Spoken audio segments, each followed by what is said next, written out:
এক বনে মা বাবা মরা দুই অনাথ ভাই বোন বাস করত। তাদের নাম ছিল রকি আর টুকি। তারা তাদের বাড়িতে একাই বাস করত।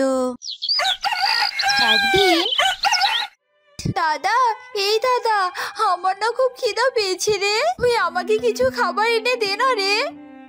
বোন রে, ঘরে যে খাবার ছিল তা তো শেষ হয়ে গেছে, এখন খাবার আনবো কি করে বলতো? আচ্ছা ঠিক আছে বোন, তুই বাড়িতে থাক, আমি বাইরে গিয়ে দেখি কোনো কিছুর ব্যবস্থা করতে পারি কিনা। এই বলে রকি বাহিরে যেতে থাকে। আর তখনই সেখানে রকির মাসি মুন্নি আসে।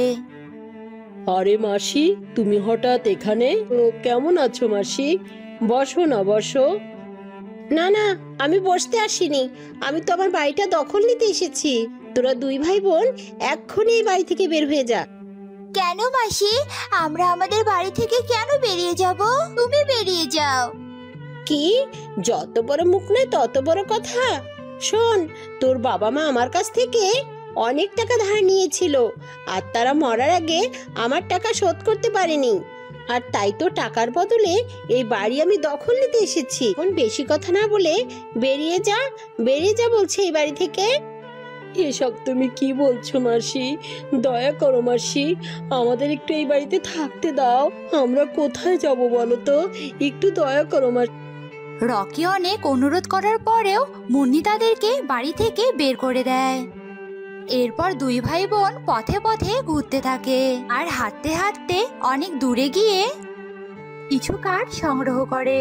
আর সেই কাঠ দিয়ে ছোট্ট একটা ঘর বানায় আর সেই ঘরেই থাকতে শুরু করে। দাদা, থাকার জন্য তো ঘরের একটা ব্যবস্থা হলো, কিন্তু এখন কি খাবো বলতো? ক্ষুধার জ্বালাই তো মনে হচ্ছে আমি এবার মরেই যাবো রে দাদা। বোন, তুই আর কাঁদিস না রে, আমি একটু যজ্ঞ কাকুর কাছে গিয়ে দেখি কোনো কাজের ব্যবস্থা হয় কি না। এরপর রকি যজ্ঞুর কাছে যায়। যজ্ঞ কাকের ছিল একটি কেকের দোকান। যজ্ঞ কাকু, ও যজ্ঞ কাকু, আমাকে একটা কাজ দাও না গো। আমি একটা কাজ না পেলে আমার বোনটাকে নিয়ে যে না খেয়ে মরে যাব গো।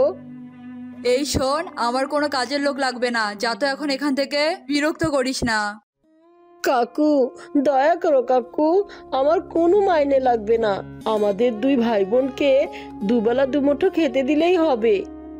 রকির কথা শুনে যজ্ঞ মনে মনে বলে, আরে বাহ, দুবেলা দুমুঠো খাবার দিয়ে আমি যদি এই ছেলেকে দিয়ে সব কাজ করিয়ে নেই তাহলে তো বেশ ভালোই হবে। আমার তো কেকের ডেলিভারি ম্যানও দরকার। আচ্ছা শোন শোন, আমি তোকে কাজে রাখবো, কিন্তু শোন, আমার দোকানে কিন্তু তোকে খুব ভালো করে কাজ করতে হবে, একটুও যেন এদিক ওদিক না হয়, বুঝলি? আচ্ছা ঠিক আছে কাকু। এরপর থেকে রকি যজ্ঞ কাকের দোকানে কাজ করতে থাকে।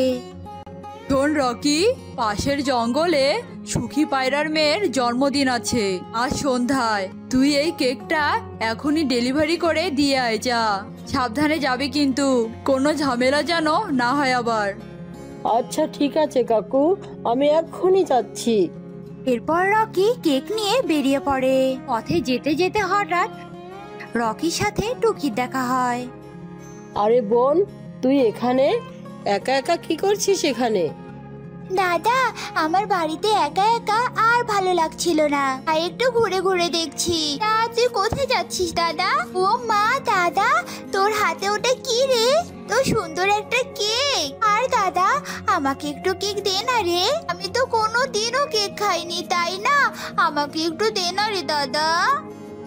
না না বোন, এটা অর্ডারি কেক, আর এই কেকের অনেক দাম। আমাদের মতো গরিবদের জন্য এই কেক খাওয়ার কোনো ক্ষমতা নেই রে বোন। আচ্ছা ঠিক আছে দাদা, তুই একটু আমার হাতে এই কেকটা দে না রে দাদা, আমি একটু হাতে নিয়ে সান্ত্বনা পাই।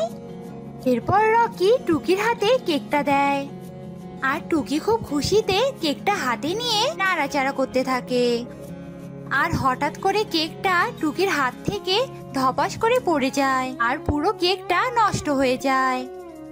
বোন, এটা তুই কি করলি বোন? কেকটা যে নষ্ট হয়ে গেল। হায় ঈশ্বর, এবার কি হবে? দাদা, এবার কি হবে রে?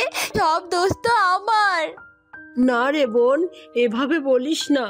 ঠিক আছে, আমি দেখছি কি করা যায়। এরপর তারা যজ্ঞ কাকের দোকানে যায় আর যজ্ঞ কাককে সব কথা খুলে বলে। কি কি বললি তুই? তুই আমার কেক নষ্ট করেছিস? তোর এত বড় সাহস! গরিবের বাচ্চা, তুই জানিস কেকের দাম কত? কাকু, আমায় ক্ষমা করে দাও, আমার ভুল হয়ে গেছে, আর কখনো এমন হবে না। তুমি দয়া করে আমাকে কাজ থেকে তাড়িয়ে দেবে না, তাহলে যে আমরা দুই ভাই বোন না খেয়ে মারা যাব গো। চুপ কর তুই। আজকে সন্ধ্যার মধ্যেই তুই যদি আমাকে কেক কিনে দিতে পারিস তবে আমি তোকে মাফ করে দেব, বুঝলি? আজকেই তুই আমাকে কেক এনে দিবি, আর তুই সেটা যেখান থেকেই পারিস। আমি তোর কোনো কথাই শুনবো না, এই আমি বলে দিলাম। এরপর রকি আর টুকি সেখান থেকে চলে যায় আর দুই ভাই বোন বনের দুদিকে হাঁটতে থাকে। হাঁটতে হাঁটতে টুকি বলতে থাকে, আজ যা হয়েছে সব আমার জন্যই হয়েছে। ঈশ্বর, একটা উপায় বলে দাও না ঈশ্বর। ও বড্ড জল পিপাসা পেয়েছে আমার। এই কথা বলতে বলতে টুকি দূরে একটা ঝর্ণা দেখতে পায়। এরপর টুকি সেই ঝর্ণার কাছে যায় আর ঝর্ণার কাছে যেতেই ঝর্ণায় একটা মুখ ভেসে ওঠে। ও মেয়ে, তোমার বুঝি জল তেষ্টা পেয়েছে? নাও নাও, তুমি জল খেয়ে নাও। এরপর টুকি জল খায় আর বলে, আচ্ছা তুমি কথা বলছো কি করে? একটা ঝর্ণা কি করে কথা বলতে পারে? এই মেয়ে, আমি কোনো সাধারণ ঝর্ণা নই, আমি হলাম জাদুর কেকের ঝর্ণা, আর আমি আমার কেক দিয়ে সব ভালো পাখিদের সাহায্য করি। ও তাই নাকি? তা আমি যে কোনো কেক দেখতে পাচ্ছি না। পারবে, তুমিও পারবে। তার আগে আমার প্রশ্নের উত্তর দাও তো দেখি। বলো তো দেখি, কাজ করি সুর দিয়ে, নই আমি হাতে, পরের উপকার করি তবুও খাই লাথি। বলো তো দেখি, এবার এটার উত্তর কি হবে? এটার উত্তর হবে কি যেন কি যেন কি যেন কি যেন উত্তর হবে। ও পেয়েছি, এটার উত্তর হবে ঢেঁকি। টুকি উত্তর দেওয়ার সাথে সাথে সাধারণ ঝর্ণাটা কেকের ঝর্ণায় পরিণত হয়। টুকি, আমি তোমার ব্যাপারে সবটাই জানি। তুমি অনেক ভালো মনের পাখি, তাই তো তুমি আমার প্রশ্নের উত্তর দিতে পেরেছো। এখন থেকে তুমি এই কেকের সাহায্যে অনেক সুখী দিন কাটাতে পারবে। তোমাকে অনেক ধন্যবাদ কেকের ঝর্ণা। এরপর টুকি সেখান থেকে কেক নিয়ে গিয়ে গুকাককে দেয় আর রকিকে সবটা খুলে বলে। কি বলছিস বোন? কেকের ঝর্ণা? চল তো যাই ওর কাছে। এরপর রকিকে নিয়ে টুকি সেই কেকের ঝর্ণার কাছে যায়। ঝর্ণার কাছে গিয়ে অনেক কেক দেখে ওরা দুই ভাই বোন অনেক খুশি হয় আর খুশি হয়ে কেক খেতে থাকে। তখনই ঝর্ণা কথা বলে ওঠে, তোমাদের দুই ভাই বোনের যত খুশি কেক খেতে পারো। আর শোনো রকি, তুমি একটা কেকের দোকান দাও, তাতে তোমার অভাব ঘুচে যাবে।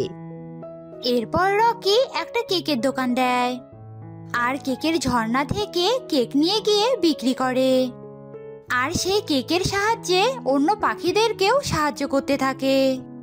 এভাবেই দুই ভাই বোন কেকের ঝর্ণার সাহায্যে অনেক সুখে শান্তিতে দিন কাটাতে থাকে।